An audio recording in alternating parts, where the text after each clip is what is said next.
Namaskar, this is Firstpost and you're watching Vantage with me, Palki Sharma.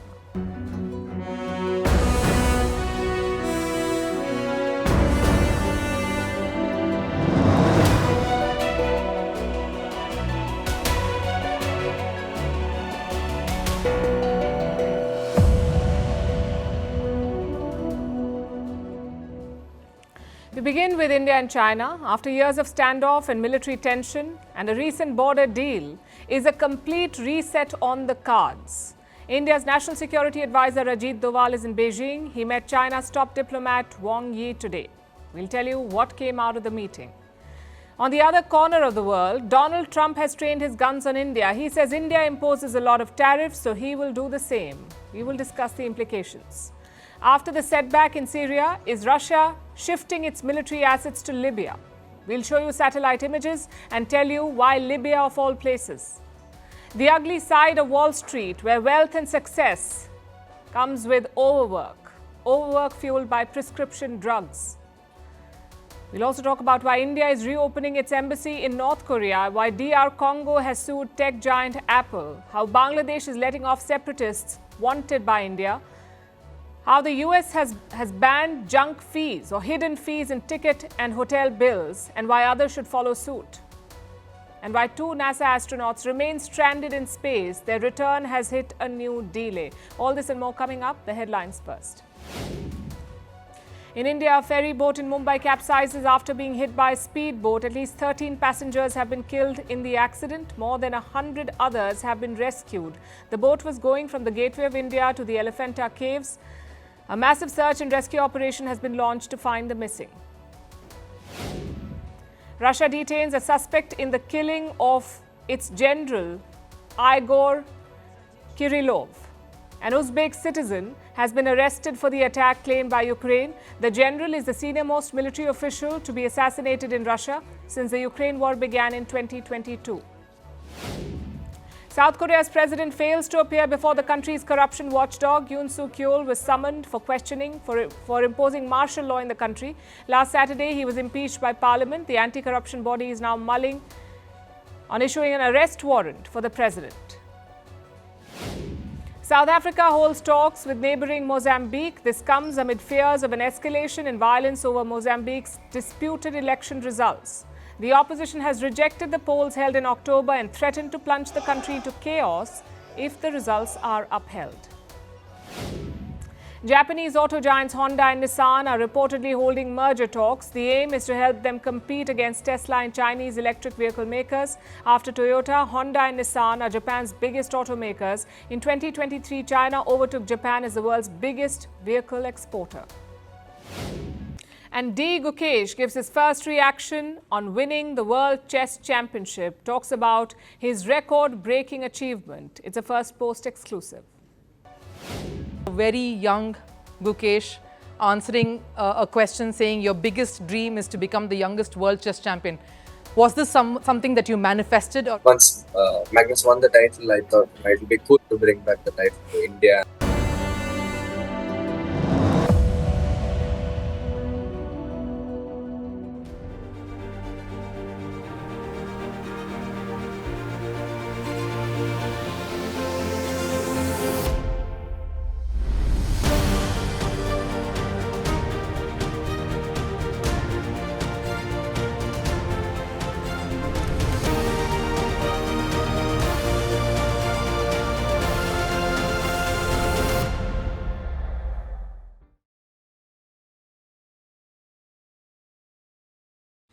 Between India and China lie the Himalayas, tall, imposing and formidable.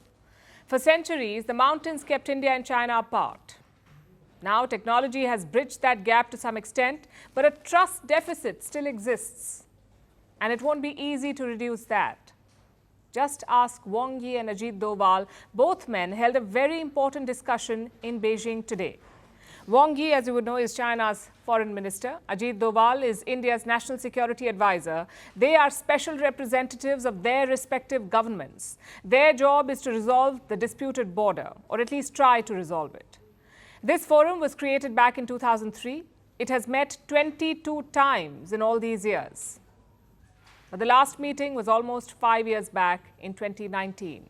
We all know what happened next. In 2020, Chinese troops attacked India in Galwan Valley, so the special representative talks were frozen. But now there's a deal at the border.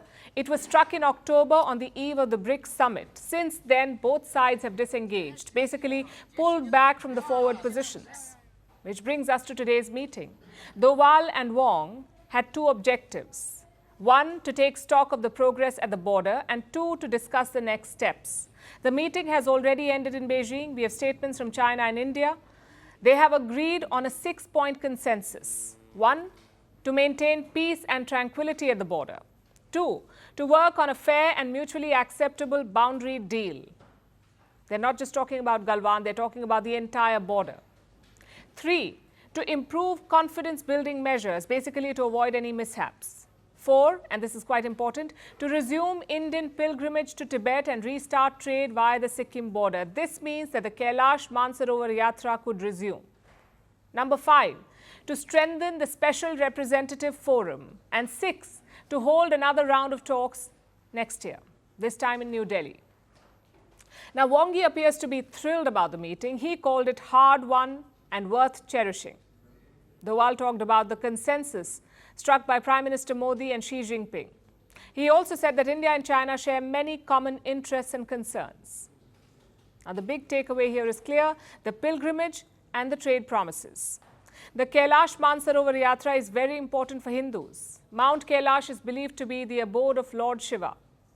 Lake Mansarovar is believed to have been created by Lord Brahma. Both sites are located in the Tibet region. But this pilgrimage has not happened since 2020, since the pandemic and the Galwan standoff.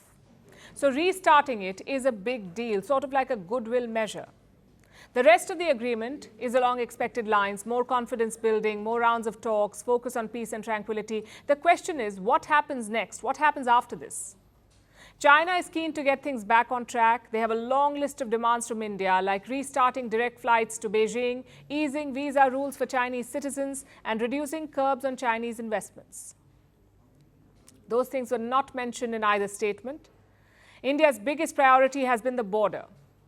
Disengagement has already happened. The next step is de-escalation and demilitarization.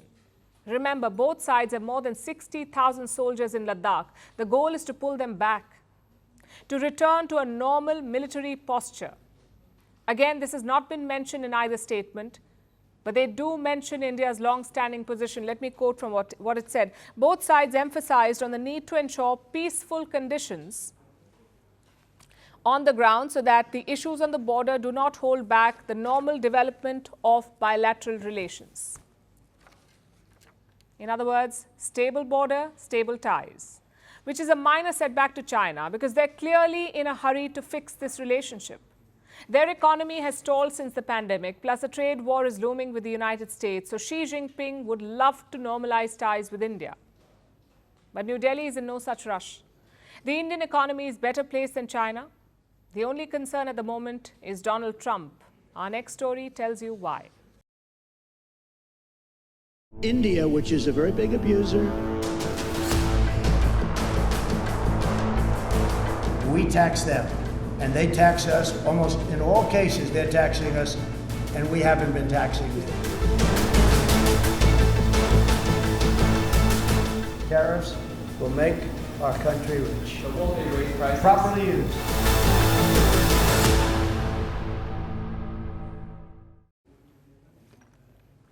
So India and China are looking to normalize ties, and trade is a major focus area. The reason? Donald Trump. He will take charge as the US president next month, but he's already at work threatening tariffs left, right and center, targeting China, Mexico and Canada. And now Donald Trump has turned his attention to India, promising tariffs on Indian products. He's calling them reciprocal tariffs. India, we don't have to talk about own. If India charges us 100%, do we charge them nothing for the same? You know, they send in a bicycle and we send them a bicycle. They charge us 100 and 200. India charges a lot. If they want to charge us, that's fine, but we're going to charge them the same thing. Now, these threats are not new. Trump made them throughout his election campaign, and now he's proving that it wasn't just rhetoric. He plans to walk the talk, starting with Mexico and Canada. He will slap import tariffs on goods from these two countries, Mexico and Canada, and for China, he plans to raise the existing tariffs. The impact of his announcements is already being felt. In Canada, Justin Trudeau's government is under immense pressure. The finance minister has quit. There are growing calls for Trudeau's resignation, and Trump continues to mock him, calling the Prime Minister the Governor of Canada. And now he's training his guns on India. Of course, India is not Canada, it's a bigger economy, but it's not immune to Trump's protectionism. He wants to use tariffs as leverage to secure better terms during negotiations. So the question is, what does he want in return? Where would Trump apply this pressure? His team is still working out the details, like which goods will face higher tariffs. Will Trump impose blanket tariffs, or will he be selective? It's not clear yet. Remember, last month, Trump targeted BRICS as well. BRICS is a grouping of emerging nations. It has Brazil, Russia, India, China, and South Africa, BRICS. The group expanded this year. It added new members like Iran, the UAE, Ethiopia, and Egypt. And trade is a major focus area for BRICS nations. They're exploring alternative currencies. They want options other than the US dollar to buy and sell goods. It's called de-dollarization. That's what they're exploring. Donald Trump does not like the idea, so he has threatened BRICS nations. Trump is demanding, and I'm quoting, a commitment from BRICS. Accept the US dollar or face 100% tariffs. That's what he said. India made note of that statement. Here's what External Affairs Minister S. Jaishankar said. I'm not exactly sure what was the trigger for it, but we've always said that, look, India has never been for de-dollarization. Right now, there is no proposal to have a BRICS currency. Now, this was a significant message from Jaishankar. BRICS remains an important platform for India, but New Delhi has shown that it is prepared to be flexible. During his first term as president, India walked a fine line in its dealings with Donald Trump. And now that he is back, India plans to do the same.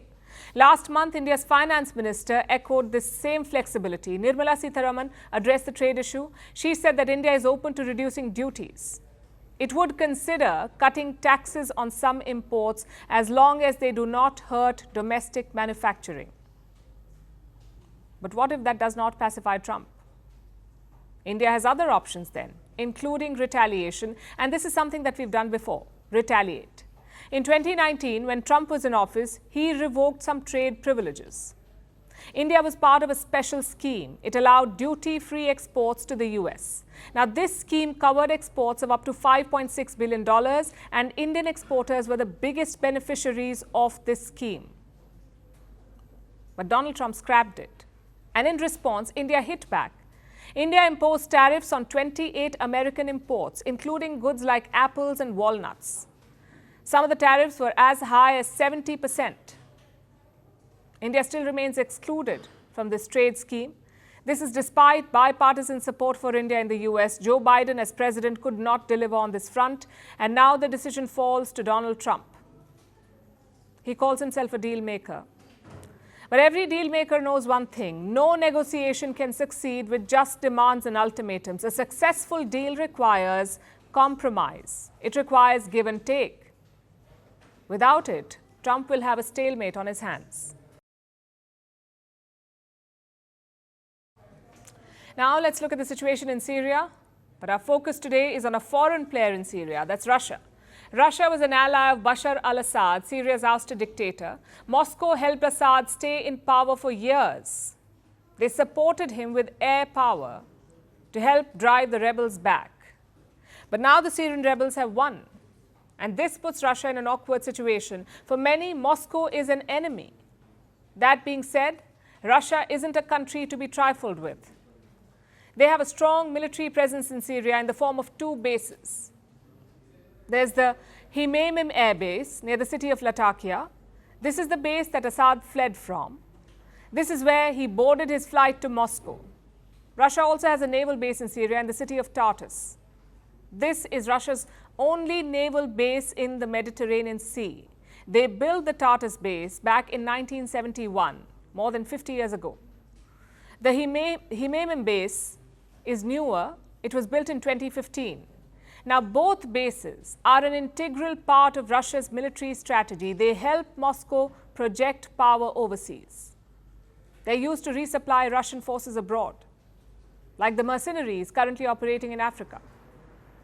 So the Syrian bases are crucial for Moscow, but their future is uncertain. This is what the Kremlin said when asked about the bases. There are no final decisions on this issue at the current moment.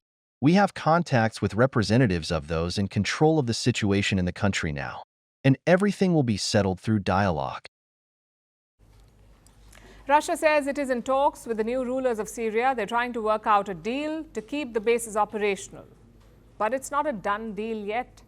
And they're working on a backup plan in case they're forced to abandon the Syrian bases.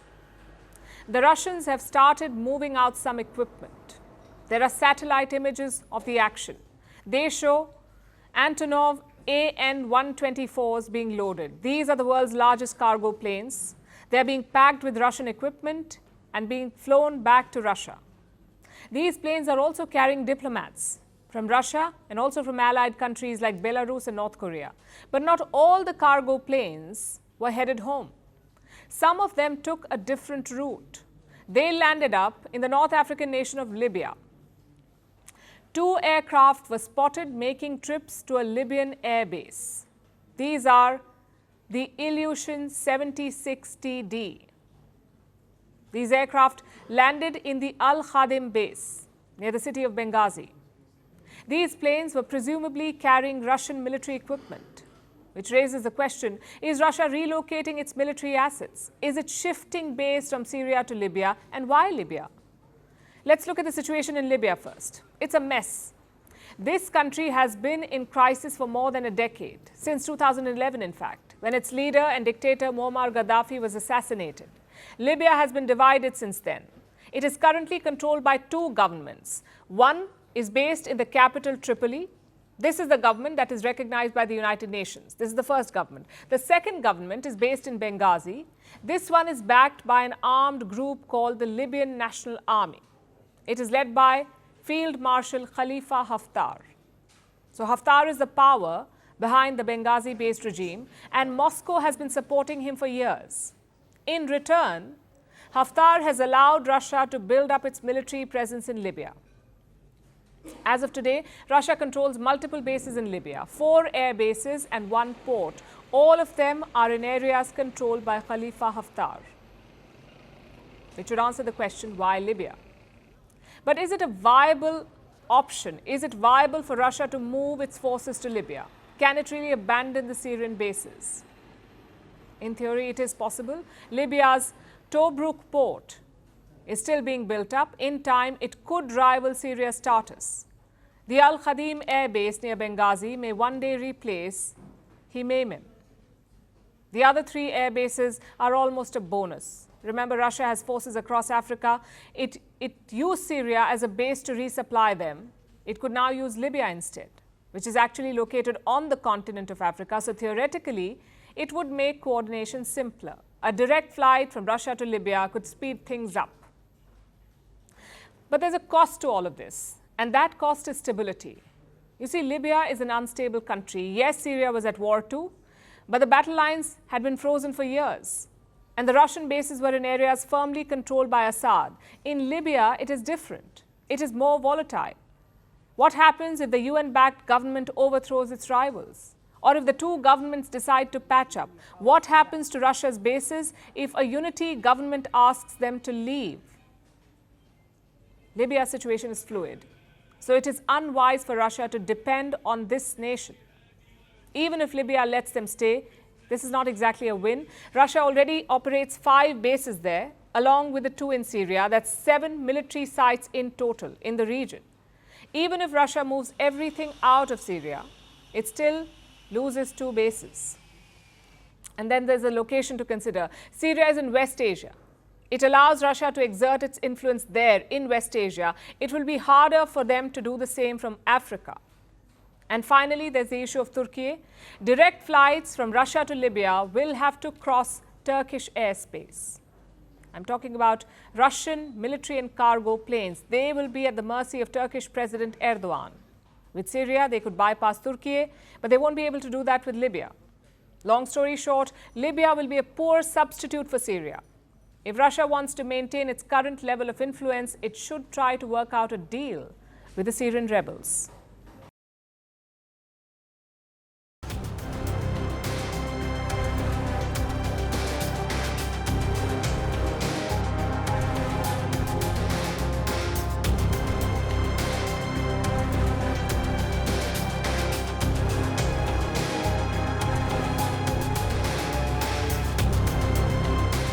Every family seems to be affected by a disappearance.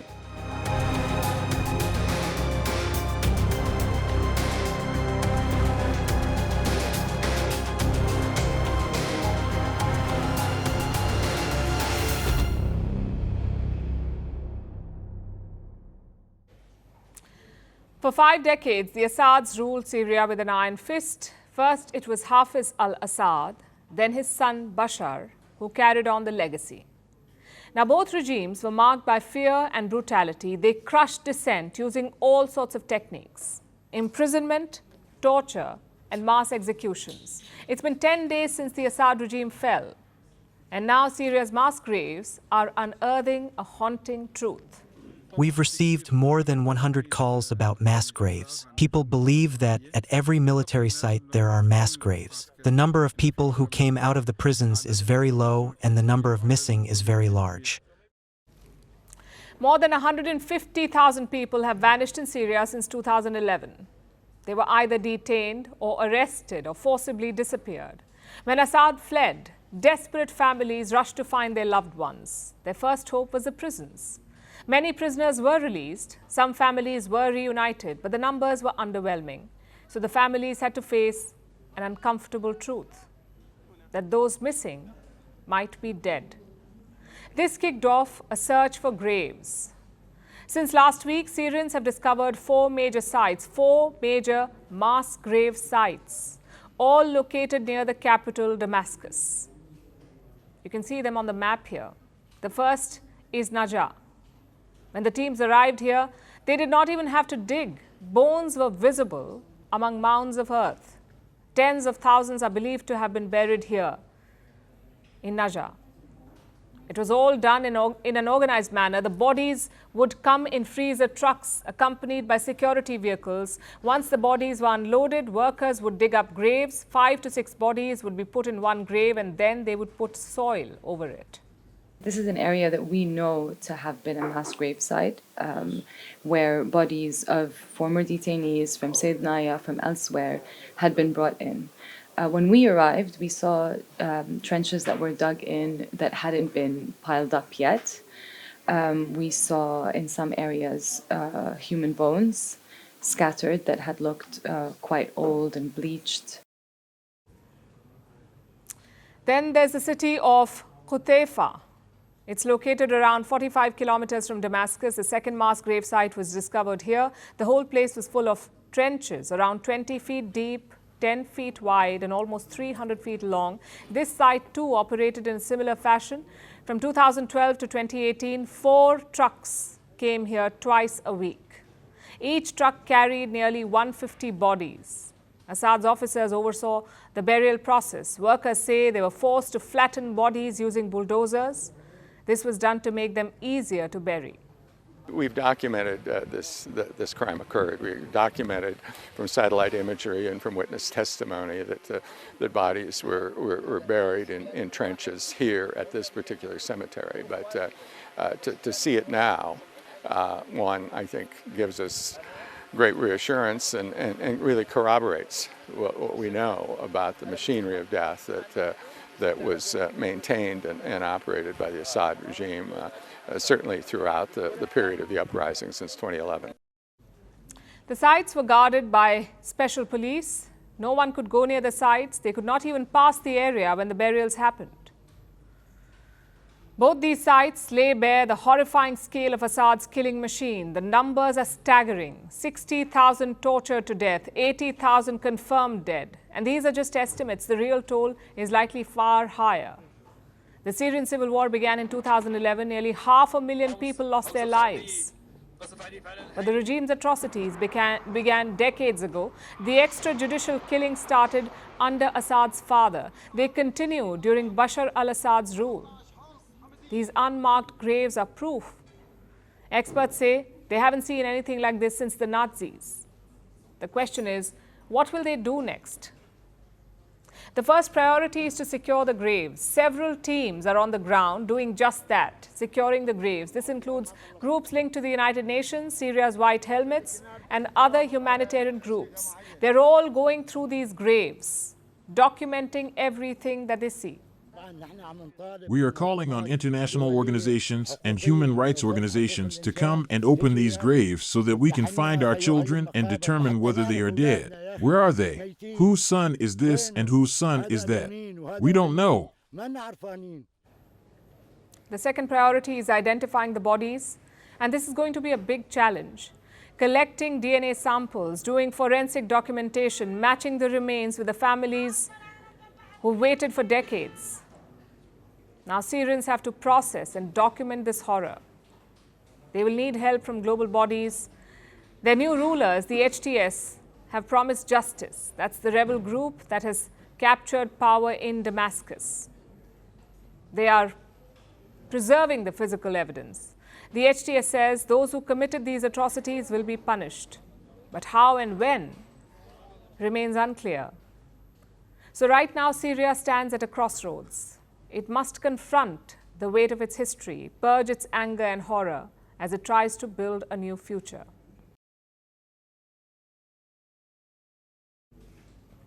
Our next story is from the United States. We are looking at the investment bankers on Wall Street.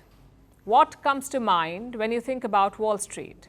Some of you may associate it with glitz, glamour, and untold wealth. The rest of you may recall all the finance bro memes highlighting the cringe-worthy investment bankers who love nothing more than to flaunt their wealth. Now, both these depictions may hold some truth, but there's also more to it. There's a secret to their wealth and success, and that secret is overwork fueled by prescription drugs. And this is leading to all kinds of problems, heart problems, addiction, even death. Here's our report. We aren't asking you to sympathize with finance bros. That isn't what this story is about. Instead, we take a look at the system, the environment that gives birth to successful Wall Street bankers, and how it treats the people who don't make the cut. Some new reports have come out, and they highlight a growing problem on Wall Street: the rise of an ADHD drug epidemic. Most Wall Street bankers in the 80s and 90s were depicted as cocaine addicts in movies. The film The Wolf of Wall Street really drives that point home. But today's wolf cubs are turning to other stimulants, ones that happen to be legal, like the ADHD medication Adderall. ADHD stands for Attention Deficit Hyperactivity Disorder. Simply put, people who suffer from it can't pay attention to things because they're hyperactive and therefore easily distracted. That's the crux of the disorder. So ADHD medication helps patients focus. But what happens when people without ADHD take the medication? People who already have regular attention spans. What happens when they take pills to improve their focus? Well, apparently, it makes mundane office work interesting. This is reportedly the new secret to success on Wall Street. Wall Street bankers are infamous for their lavish lifestyles. But behind all that wealth lies a world of mind-numbing paperwork. 100-slide PowerPoint presentations that have to be churned out daily. Then you have endless rows on Excel, tracking minuscule details from unheard-of companies. Those who work regularly with PowerPoint or Excel know how daunting this is. Can you imagine doing that for 20 hours a day, and sometimes 7 days a week? Churning out PPTs and financial models day in and day out, whether from the office or from home. That's the life of a typical entry-level Wall Street banker. But many people are determined to do this because it means a starting salary of $200,000 a year and all the prestige that comes with being a Wall Street banker. To get through the grind, newly minted investment bankers start taking ADHD medication, probably so that they can stay awake and make their joyless PPTs. Soon, the ADHD medication becomes an addiction. The bankers keep increasing their dosage. Smaller quantities don't cut it anymore. Meanwhile, their companies keep increasing their workloads. Calls at 4 a.m., then a client meeting at 9, a fresh PPT by lunch, and then training newbies into the night. Wall Street is a profit-churning machine. To benefit from it, you have to keep fueling the engine, and that fuel is your health and well-being. Despite the cost, Wall Street bankers keep doing this. They take ADHD medication to achieve inhuman levels of focus. Many turn to nicotine pouches, others to even harder drugs. Many of their bodies can't take it. You keep hearing reports like this. 35-year-olds dying of heart problems because of overwork, because their hearts just couldn't take the unreasonable medication-fueled productivity. This is the dark side of Wall Street. This is what's hidden behind all that glitz and glamour. Some people might still be tempted by this finance bro life, but hopefully there are some who will ask if it's really worth it.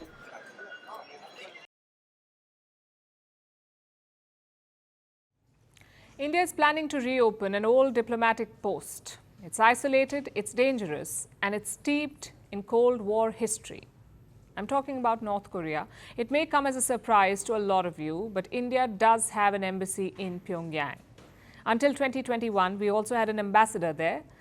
But in July that year, the mission was shut down. All the diplomats were recalled to India. The reason? None given. New Delhi rarely comments on its activities in North Korea, but since this was 2021, maybe the pandemic was the reason. Either way, 3 years have passed and now India wants to reopen the embassy. Reports say a technical team has reached Pyongyang. Their first priority is security checks to sweep the embassy for bugs or snooping devices. And North Korea is notorious for this. They've always been suspicious of foreigners, so India is being extra careful. The next step is sending diplomats. Reports say the government is reaching out to some Western partners like Germany, the UK and Poland. These countries have already sent teams to Pyongyang, so their experience could be valuable. After all, this is a complicated diplomatic posting. You think Indian bureaucracy is slow? Well, look at North Korea. They take ages to make foreign policy decisions like okaying ambassadors. So expect a rocky road ahead. But the bigger question is, why is India reopening this embassy? What is New Delhi hoping to achieve? Well, there are 3 factors to note here. Number 1, India and North Korea are not strangers. They have a history of engagement. In the 1950s, India mediated during the Korean War. New Delhi managed the repatriation of prisoners after the fighting, so there is goodwill on both sides in North and South Korea. After the war, the engagements continued. In the 1970s, Pyongyang joined the Non-Aligned Movement. It's a group that India co-founded, the Non-Aligned Movement. And after the 1980s, some high-profile visits happened. North Korea's vice president and premier visited India. So did top officials of their Communist Party. They came to India. From India, the vice president visited Pyongyang in 1992. And the last major trip was in 2018. That's when India's Minister of State for External Affairs, General V.K. Singh, traveled to Pyongyang. You see, this is a relationship rooted in the Cold War. The West did not like North Korea. They also did not like India. So New Delhi and Pyongyang decided to collaborate, and one area they worked on was culture. North Korea hosts a film festival every 2 years. Indian films are among the few that make it. So bilateral exchanges are not new or surprising. That's one factor. Factor number 2 is Putin and Trump. In his first term, Donald Trump met Kim Jong-un. Thrice. He had 3 meetings. He tried to get Kim to abandon his nukes. Now, the talks did not produce anything significant, but the goals aligned with India's. New Delhi, too, wants a denuclearized Korean peninsula. So if Trump resumes the dialogue, India should not be caught off guard. Meanwhile, Vladimir Putin has dragged Kim into his war in Ukraine. Reports say thousands of North Korean soldiers are fighting in Ukraine. Apparently, hundreds are already dead in the fighting. Despite that, the Putin-Kim relationship is expected to grow. Again, India will want to be ready for that. Which brings us to the third and final factor, to keep Pakistan in check. Islamabad and Pyongyang also have a long history. Pakistani scientists sold nuclear know-how to North Korea. They basically helped Pyongyang build a nuclear bomb. In return, Pakistan got missile technology. Even today, the nexus is alive. In 2022, India flagged this issue at the United Nations. Listen to this. We would also like to reiterate once again the importance of addressing the proliferation of nuclear and missile technologies related to the DPRK. Proliferation of nuclear and missile technologies is a matter of concern as they have an adverse impact on peace and security in the region, including in India. So India has good reasons to reopen that embassy to keep up its contacts in Pyongyang. But this news also got us thinking. How many embassies are there in North Korea? And how many foreign diplomats? We don't have official numbers from the regime, but reports say there are 24 diplomatic missions in North Korea. Most of them are located inside a special compound in Pyongyang. Only 3 embassies are located outside this compound. These are the embassies of China, Russia, and Pakistan. The US does not have a mission in North Korea, but a handful of European nations do, like Germany, Poland, Romania, the UK, and Sweden. Most of them shut their operations during the pandemic, but this year some have reopened them. We're not talking about full-fledged missions, though. Most of them are run by a basic team, and their life can be quite interesting. Diplomats are closely watched and policed. Some of them also have a government minder, someone who accompanies them on certain occasions. They're free to travel within Pyongyang, but to travel outside, you need permission. And what about interactions? Again, very difficult. North Korea keeps locals and foreigners segregated, so diplomats cannot mingle with Koreans. It's definitely a challenging posting. We haven't heard of any attacks or dangers to diplomats, but in the future, who knows? This is a regime known for suspicion, paranoia, and ruthlessness. It's not an ideal host for any diplomat.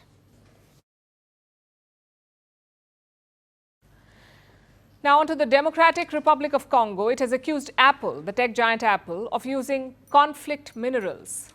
What's that? What is a conflict mineral? These are natural resources extracted in regions plagued by armed conflict. The most common are the 3 Tg minerals: tungsten, tin, and tantalum. They're commonly used to make phones. But some of the mines are run by armed groups. They kill civilians, they rape women, and they use forced labor. Now, DRC's lawyers argue that Apple uses minerals pillaged from DR Congo. These then enter the international supply chains. So DRC says the company is complicit in those crimes. Apple, of course, has denied all these allegations. Our next report tells you more. In this digital age, our phones keep us connected. But beneath the sleek exteriors of these devices lies a harrowing truth. A tale of exploitation, violence, and environmental destruction tied to the minerals that power them. At the center of this is the Democratic Republic of the Congo and Apple. You see, the DRC is rich in natural resources. Deep beneath its soil lie minerals essential for modern technology. Tin, tantalum, tungsten, and gold, collectively known as the 3 Tg minerals. These minerals are extracted in regions plagued by armed conflict. The profits often finance militias and fuel violence. It's a cycle of exploitation that devastates communities and perpetuates instability. Now, in a bold legal move, the Congolese government has filed criminal complaints in France and Belgium. These complaints are against subsidiaries of the tech giant Apple. The allegations? That Apple's supply chain is tainted with blood minerals sourced from conflict zones. The company has denied the accusations, emphasizing its commitment to responsible sourcing. Apple says it holds its suppliers to the highest standards, requiring rigorous audits and certifications. The authorities in France and Belgium will consider whether there is sufficient evidence. This is to see if they can take the case forward. But this isn't the first such allegation. For years, rights groups have claimed that the global supply chain for these minerals is anything but clean. The true cost of these minerals goes beyond financial profits. It's measured in lives lost, futures stolen, and environments destroyed. Forced child labor and unsafe working conditions are widespread in the DRC's mines. Many are controlled by the country's armed groups. Meanwhile, unregulated mining practices have left scars on the region's lush landscapes. Large quantities of conflict minerals are transported from the DRC to Rwanda. They are then laundered into the international supply chains. However, Rwanda has denied any involvement. The Rwandan government has dismissed the Congolese government's legal action. It has called it a media stunt. The issue has been raised before in international forums, and in response to mounting pressure, several initiatives were taken, like the Dodd-Frank Act in the US and the Organization for Economic Cooperation and Development guidelines. They aim to ensure the responsible sourcing of minerals. Companies like Apple claim to follow these standards rigorously, but critics argue that such measures are often reactive and insufficient. Independent audits and certifications can be difficult to enforce in these regions, especially as conflict makes transparency nearly impossible. And so the question remains, will the DRC's fight for justice spark real change? By taking legal action against global corporations, the country is sending a clear message. Its resources are not just for the world to exploit. The future of fair and ethical supply chains rests on what happens next.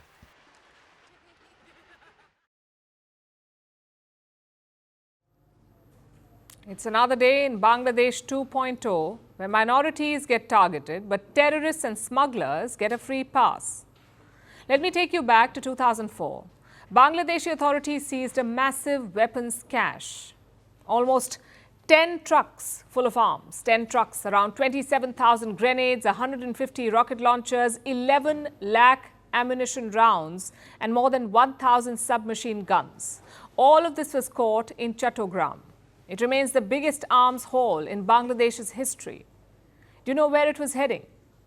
To India's northeast, to an armed group called ULFA, the United Liberation Front of Assam. It's been declared a terror group by the Indian government. Its goal is to create an independent Assam to break it away from India. In 2004, ULFA was led by a man called Paresh Barua. It is believed that he got help from Bangladesh's government. There was a coalition government in Dhaka then, led by the BNP, the Bangladesh Nationalist Party. Now, this case dragged on for many years. In 2016, Barua and 13 others got the death penalty.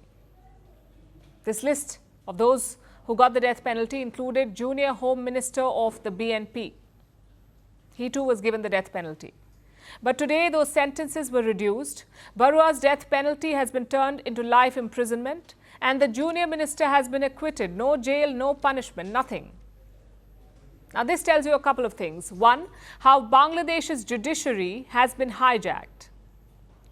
And two, how anti-India elements are being encouraged.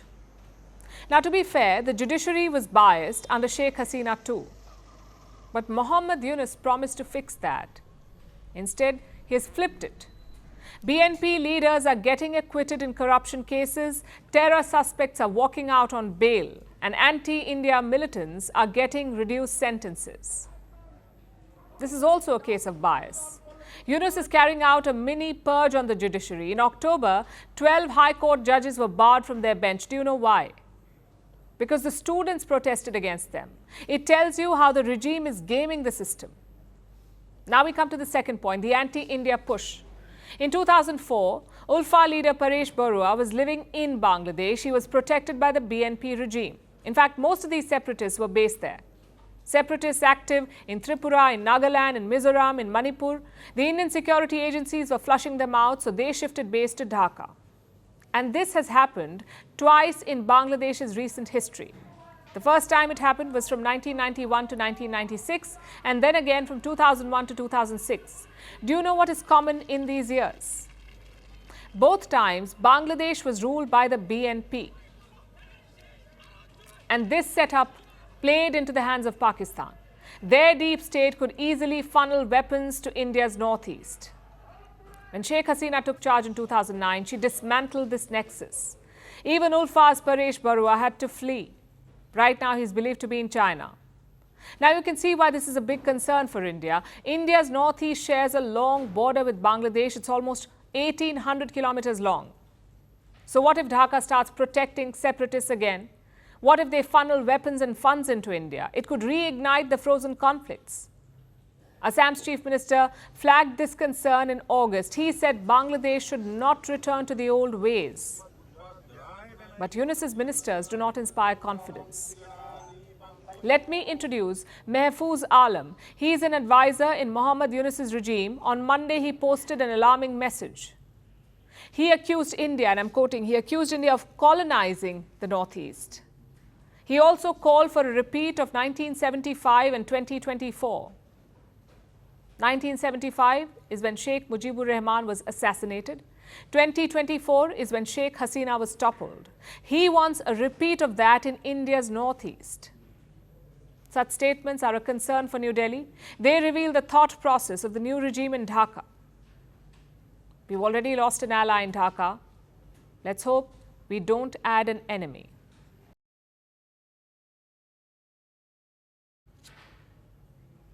The festive season is here. Are you making big plans? A concert here, a vacation there? If yes, watch out before you make that booking, because hidden fees might be lurking around the corner. I'm talking about the additional charges that creep up at checkout and inflate the final price of your booking. This is what regulators call junk fees. Every year, Americans collectively pay $90 billion of it. Others in the world pay junk fees as well. But in the US, there's finally some action. They've come out with a new rule. They have banned junk fees. But how will it work? How will it help the consumers? And what does the junk fees economy look like in other countries? Here is a report. Many of us are planning vacations, buying concert tickets, and making extensive plans for Christmas and New Year's. We don't want to be a killjoy, but beware of those seemingly cheap plane tickets or hotel room advertisements. They could be decked up online traps to make you spend more money than you anticipated. Companies are increasingly nickel and diming consumers with hidden charges, or what regulators call junk fees. Basically, the extra charges that are not typically disclosed up front when you look up booking prices, like additional fees for seat selection, checked-in luggage, or resort amenities. But when you reach the end of the transaction, the junk fees have crept in and inflated the price of your booking. This is an obscure and often painful last-minute addition. But if you're in the United States, there's good news. Their government has banned junk fees. The Federal Trade Commission, or the FTC, has announced a new rule banning hotels and ticketing and short-term rental companies from including hidden junk fees in their total price. If the companies don't comply, they will be hit with financial penalties. The details are not clear yet. But how does this rule work? It says no more convenience or service fees at checkout. Pricing information will now have to be presented before consumers agree to pay. This rule doesn't limit what sellers can charge. Instead, it boosts transparency. It requires businesses to display the total price along with additional fees prominently. Why? Just listen to what the FTC says. People deserve to know upfront what they're being asked to pay, without worrying that they'll later be saddled with mysterious fees that they haven't budgeted for and can't avoid. And it will save Americans billions of dollars, at least $90 billion to be specific. Americans collectively spend $90 billion every year on junk fees. This insidious business has created an entire junk fee economy. It undermines competition, helping few players come out on top by making it impractical for consumers to compare prices. American consumers spend about 53 million hours per year in just searching for the total price of live event tickets and hotel rooms, trying to compare prices across sites with difficulty and watching their bargain crumble with every click until they're met with a shock at checkout. And this isn't just a US problem, junk fees haunt customers the world over. In the UK, it costs consumers more than $2.7 billion every year, and in Europe, more than $31 billion. So the problem with hidden fees is not so hidden, and the US has finally cracked down. Though if you're making plans already, remember, the new rule is set to take effect from 120 days later. Until then, this festive season, stay strong and make sure that the price is right for you. 2 astronauts, 1 space station, and no end in sight. I'm talking about NASA astronauts Sunitha Williams and Butch Wilmore. They've been stranded in space, stuck up there for more than 6 months now, and their homecoming has just been delayed again. Backstory first, Williams and Wilmore blasted off on the 5th of June on Boeing's Starliner capsule. This is a new spacecraft. The aerospace company built it for NASA, so NASA astronauts were tasked with testing the capsule. That was the mission, to test it. And this mission was supposed to last 8 days. But it grew to 8 months. After rocketing into orbit, the Starliner ran into problems. It had helium leaks and its thrusters malfunctioned. The capsule successfully delivered the test pilots to the International Space Station, but it could not bring them home. So NASA decided to extend the mission. In September, they brought back the Starliner empty. The astronauts were left in space for longer. Enter the Dragon spacecraft. It is a brand new capsule by Elon Musk's SpaceX. Now, this is the spacecraft that is going to launch the next NASA mission. A crew of 4 astronauts will go up in February 2025. It will have 2 free seats on the return trip. So NASA decided those seats, those 2 empty seats, will be taken by Williams and Wilmore, kind of like a post-party carpool to drop your friends home. At least that was the plan. The ticket home for the stranded astronauts. But the problems were far from over. The Dragon, the new spacecraft, is not ready to take its flight. SpaceX needs more time, so Williams and Wilmore just got their space mission extended again. NASA says they won't be back until spring, until the end of March or April. Basically, they will be stuck in space for at least 10 months. So here on Earth, there is public outrage. Boeing is facing the music. They have lost more than $1 billion. They're thinking about selling their space business. Meanwhile, US President Joe Biden is cracking jokes, saying, and I'm quoting, saying that he may need to go to space to save the astronauts. 82-year-old Biden, who should focus on bringing his people back, is in his George Clooney era.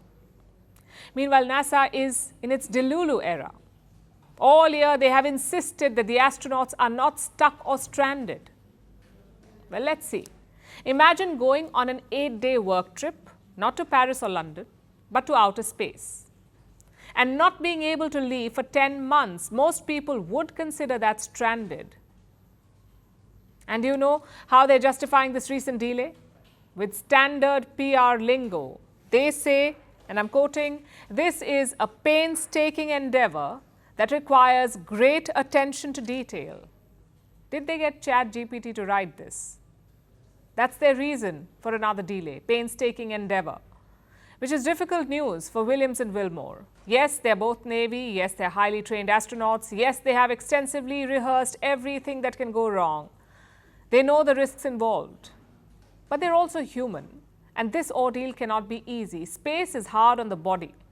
It is one of the most prohibitive environments. Living in zero gravity means piercing headaches, space sickness, which is like motion sickness on steroids, digestive issues, genetic changes, vision deterioration, and loss of bone density. You can see the physical toll on Williams and Wilmore, so much so that they had to address public concerns. They had to give reassuring statements. But what we may not be able to see is also the mental toll, because space is hard on the mind as well. The monotony of living inside hallways no more than 6 feet wide. with walls of computers and cables, being confined for months on end. But despite the difficulties, with their hair floating upwards, they have both reiterated that they feel grateful for more time in space, and they do not blame the circumstances. While we can only hope for their safe and speedy return, here's something to consider. The next time we get angry over a cancelled train or a flight delay, let's spare a thought for these NASA astronauts who, at least on the outside, are looking at the silver lining from up in space.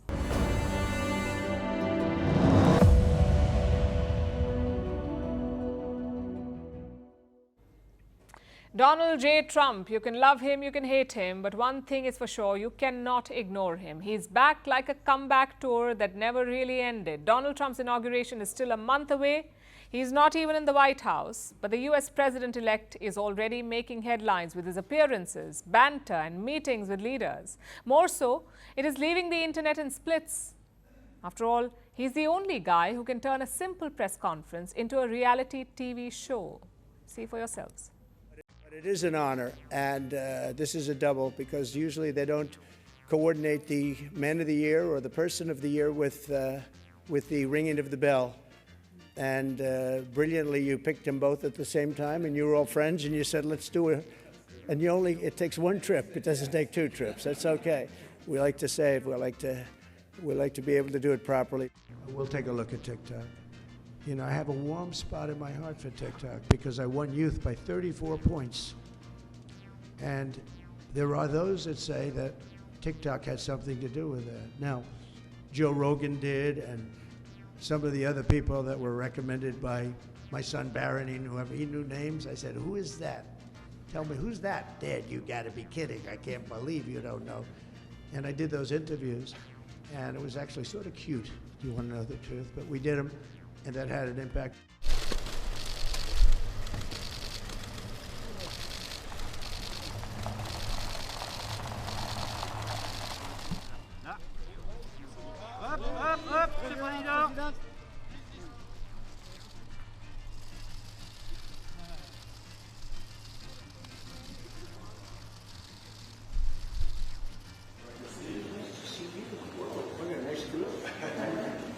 Good man, this one. And it's an honor to be here. We had a good time together, and we had a lot of success, really great success working together on defense and offense too. And it certainly seems like the world is going a little crazy right now. So, ladies and gentlemen, this is Masa of SoftBank from Japan, and he's just agreed to invest $50 billion in the United States and 50,000 jobs. I'm excited to go, and we were discussing, and President Trump said, Masa, double down is not enough. Maybe, go for more, right? That's what I'm going to ask him right now. Would you make it $200 billion instead of that? He can actually, believe it or not, he can actually afford to do that. Would you do that? He is a great negotiator. He's a brilliant guy.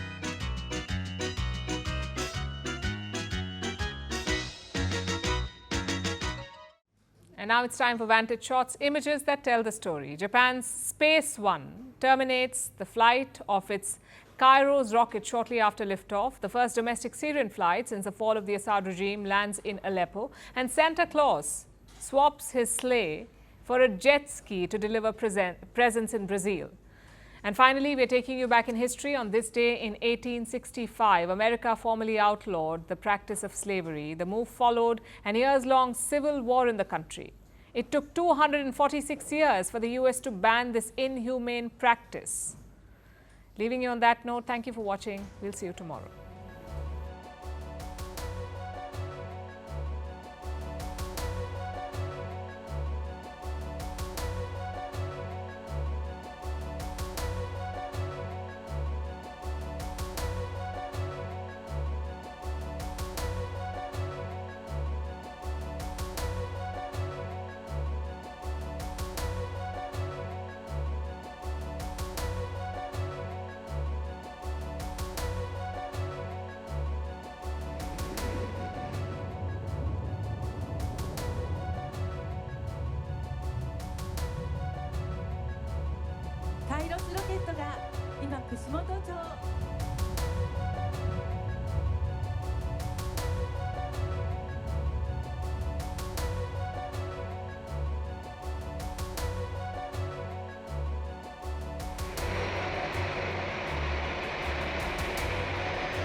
Helena e Samuel Henrique. Sorriso aí, meu filho. Aí, tá.